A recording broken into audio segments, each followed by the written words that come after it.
c'est ça qui m'a ému chez Steven quand je l'ai vu arriver avec son projet. Je vais commencer un processus qu'actuellement on appelle l'empowerment créatif. Hein, c'est Nils Asius-Manoff, le directeur du Cube, qui a trouvé cette très très jolie formule. Et en fait, ce qui se passe, qu'est-ce que c'est l'empowerment créatif? Et c'est ce dans quoi je vais rentrer à l'époque. C'est je vais m'emparer d'outils de communication extrêmement coûteux qui me tomber à portée de main pour m'en accaparer et faire ma propre création.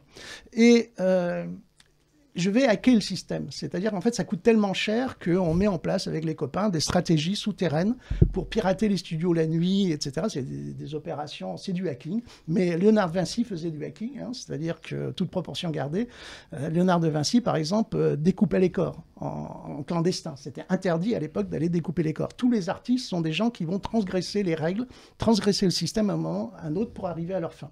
Et là, ce qu'on vit, ce qui est génial que j'ai découvert avec, enfin que j'ai apprécié avec la démarche de Steven, c'est que je le vois arriver. Et en fait, ce que nous vivons actuellement sur la planète, en ce moment, c'est un empowerment créatif planétaire. C'est-à-dire toutes les jeunes générations ont accès à des outils qui, au second millénaire, étaient réservés au sommet des hiérarchies.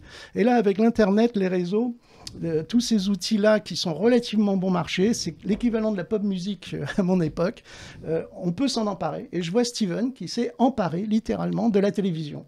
C'est-à-dire qu'il n'est pas venu de la hiérarchie habituelle, élitaire, sélectionnée du journalisme, etc., officiel. Hein, tu m'arrêtes si je me trompe. Et il vient et il s'est emparé de cet outil-là pour exprimer.